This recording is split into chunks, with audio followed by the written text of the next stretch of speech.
Dan Allah tahu kalau kita berbaik sangka karena Allah, kita sudah patuh kepada Allah, tidak suudzon. Nanti kalau ada orang yang kita baik sangkai ternyata akan berbuat buruk kepada kita, tanggungan Allah membuka apa yang dia sembunyikan. Tidak ada yang lebih pahit dari berharapnya hati kepada kita. Allahumma ftah lana hikmataka ya Allah.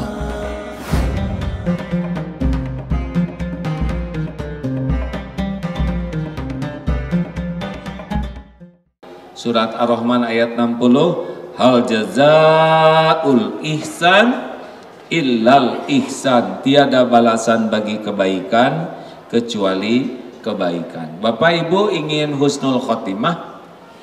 Apa arti husnul khotimah? Akhir yang baik. Mau tahu caranya supaya husnul khotimah? Gampang. Setiap saat saja jadi orang baik. Ya, kalau prasangka baik, mikir baik, mata baik, telinga baik, bicara baik, berbuat baik, berhati baik, baik. Meninggal, ya meninggalnya dalam kebaikan. Prasangka buruk, mikir buruk, ngomong buruk, nulis buruk, buruk. Dicabut nyawa, meninggal dalam keburukan, disebut su'ul khatimah. Gimana kalau orang lain berbuat jelek ke saya? Itu pilihan dia. Pilihan kita? Jawab hadirin. Orang menghina kita, itu urusan kita atau urusan dia? Pintar. Urusan kita apa? Solehah. Alhamdulillah. Demikianlah hadirin sekalian. Orang menulis buruk kepada kita. Urusan kita, urusan dia. Urusan kita nulis apa? Baik. Tukang dagang ngasih harga mahal. Urusan kita, urusan dia. Iya, kenapa kita ngambek? Ada jeruk harganya 50.000, harga pasaran 20.000. Berapa ini? 50.000. Amit-amit jabang bayi. Kenapa? Jeruk siapa? Mulut siapa? Yang dagang siapa? Kenapa nyebut 50.000 kita jadi sewot? Tinggal tawar, berapa harganya? 50.000. Alhamdulillah, nggak ada rugi sama sekali. Sugan rambut rontok, hidung penyek, tidak ada. Dan kalau mau nawar, cik atuh mang pakai otak. Kalau nggak pakai otak, dia nggak dagang. 50.000, alhamdulillah. Kita tahu pasaran 20.000, nggak usah disebutin. Cik atau ngaca mang maneh teh, itu nyakitin. Tinggal tawar, 20.000 boleh tidak? Boleh bu, dari mana-mana ge 20.000, beres. Tidak usah ngebanding-banding, kita ngaco mana tukang dagang teh, baru ya nyobain dagang. Amit-amit, dengarnya aja enak, itu tidak menyelesaikan masalah. Suami ngomong nggak enak ke ibu, itu urusan siapa? Urusan ibu ngomong apa? Tuh, bu, ibu teh juga perkedel, eta hidung atau kutil? Pak, alhamdulillah, ini teh hidung ciptaan Allah. Saya mah bersyukur. Baik, jangan sembarang ngomong, Pak. Masa nyebut hidung kutil, apa teh takut diazab Allah? Nggak usah gitu. Tenang we, bicara baik ya. Halo? Enak hadirin. Dah, sekarang mulai baiknya dari mana? Dari hati. Di dalam surat Al-Hujurat ayat 12, Ustadz tolong bacakan. 12. Tenang ya, semuanya baik-baik aja Ustadz ya. Surat Al-Hujurat surat keberapa? Masa yang gini-gini nggak hafal berapa? Tawaduk semuanya ya. Gitu, tetap berprasangka baik. Saya kan bisa ngomong, nggak tahu ya, tapi itu omongan saya jelek. Berapa Ustadz? Berapa silakan baca. Nah jadi berapa? Jadi ingat jeruk ya. Ayat 12. Ya Al-Hujurat ayat 12, silakan. A'udzu billahi minasy syaithanir rajim.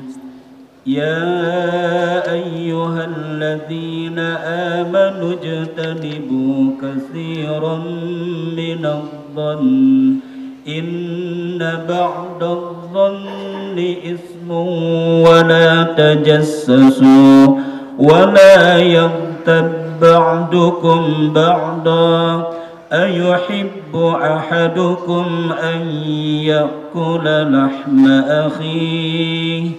لحم أخيه ميتا فكرهتموه واتقوا الله إن الله تواب رحيم. Wahai orang-orang yang beriman, jauhilah banyak dari prasangka, karena sesungguhnya sebagian prasangka itu adalah dosa. Dan janganlah kamu mencari-cari kesalahan orang lain, dan janganlah ada di antara kamu yang menggunjing sebagian yang lain. Apakah ada di antara kamu yang suka memakan daging saudaranya yang sudah mati? Tentu kamu merasa jijik, dan bertakwalah kepada Allah. Sungguh Allah Maha Penerima Taubat, Maha Penyayang. Ya ayyuhalladzina amanu, ini panggilan bukan untuk semua orang, tapi hanya untuk orang yang beriman. Jauhi prasangka, karena sebagian dari prasangka itu dosa. Yang dijauhi adalah su'udzon, berprasangka buruk.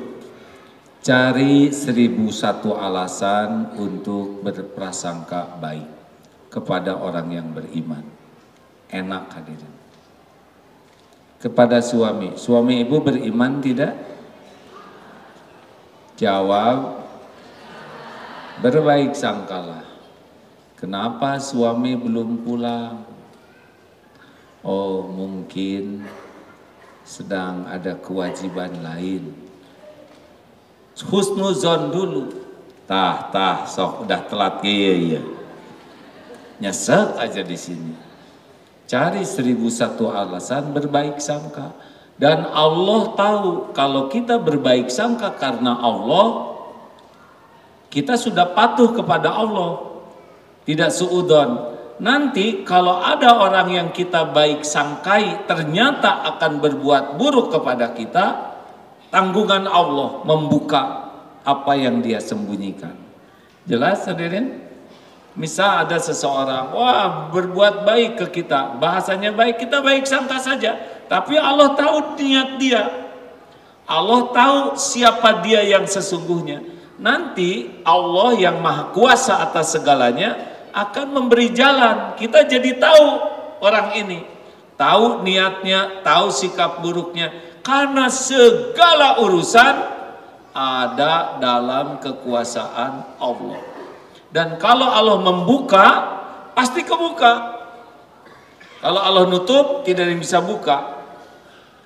Makanya tenang, ada Allah yang maha baik. Asal husnuzonnya ini karena Allah, mematuhi perintah Allah. Ada yang biasa ke pengajian, terus dia tidak datang ke pengajian, atau belum datang. Mungkin sedang melakukan sesuatu yang lebih wajib. Dia janji datang jam 7, tapi kok belum datang juga. Oh mungkin sedang nolong orang tua. Cari 1001 alasan. Pas dia datang jam 8 telat. Kenapa Bu? Ada yang bisa saya bantu? Enggak, saya ketiduran. Oh siapa tahu tidurnya dalam keadaan sudah lelah berbuat kebaikan.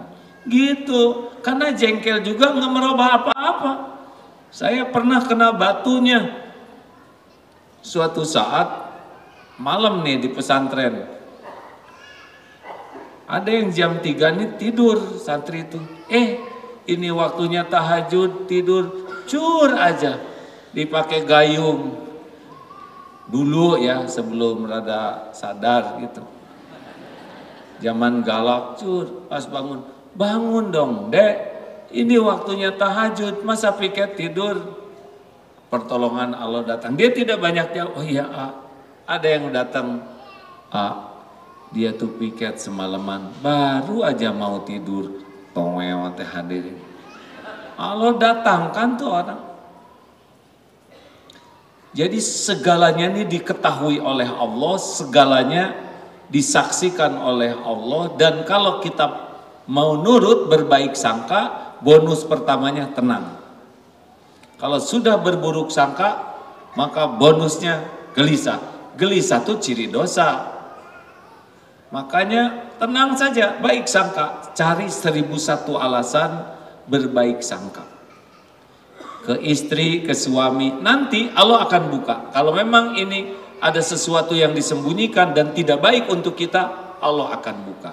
Itulah sebabnya larangan selanjutnya, wala tajassasu, jangan suka ngorek-ngorek, mengamat-amati, serba ingin tahu, menyelidiki, kepo, nggak usah ingin tahu, nggak usah. Bu, bolehkah istri membuka HP suami?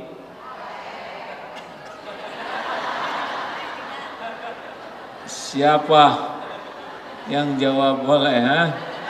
Sebutin dalilnya apa? Jawabannya tahu? Tergantung.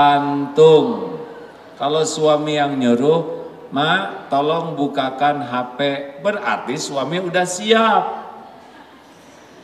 Makanya nyuruh juga. Ibu buka aja. Tapi kalau suami tidur, gara-gara ibu kasih antimo 2 butir, kemudian ibu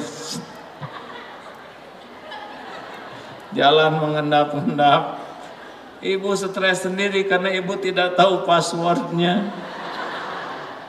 Tahu passwordnya apa? Jempol kaki, Bu, lebih repot. Ibu udah semua jari digini-gini, enggak baik. Yang jelas mah, coba yang pernah membuka HP suami, hati jadi tenang atau jadi galau? Pikiran jadi jernih atau kacau? Kata saya, ulah. Sesudah kacau, urusan jadi beres atau nambah? Rasain. Mendingan nggak tahu, dengerin ya Bu ya. Mendingan tahu, mending nggak tahu dosa suami. Kan? Udah nggak usah bertengkar. Yang sebelahnya mau, ibu tong kitus ya, cicing. Begini, dengerin ini, dengerin ya Bu ya, Pak dengar. Kalau saya milih, saya pribadi, mendingan saya tidak tahu dosa dan kesalahan istri saya.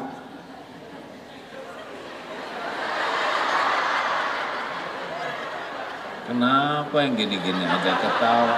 Udah mau ngomong sekali teh, nagih di sini teh muka kagok. Mendingan saya tidak tahu kesalahan itu ya. Tapi yang bikin salah bisa tobat, berubah. Daripada saya tahu, saya kotor hati, belum tentu sikap saya menyelesaikan masalah. Siapa yang tidak punya dosa? Setiap di antara kita punya dosa, benar? Daripada kita nyelidiki dosa, kesalahan, jadi tahu, jadi marah, jadi kacau, jadi ancur-ancuran, mendingan tidak tahu. Kita husnuzon ke Allah, kita berlindung ke Allah, kita tidak gibah, tidak fitnah, dan Allah tahu. Lalu yang salah itu dibikin tobat oleh Allah dan diampuni dan beres dosanya. Udah selesai. Daripada kita ngorek-ngorek dan jadi nambah masalahnya. Ini sih prinsip saya Bu. Mendingan saya tidak tahu tapi jadi baik, jadi benar daripada saya tahu jadi kacau. Malikir. Saya baru tadi buka HP suami saya, makanya saya pengajian juga karena saya galau. Iya, saya juga ngerti pengajian ini kan untuk yang galau-galau hadirin.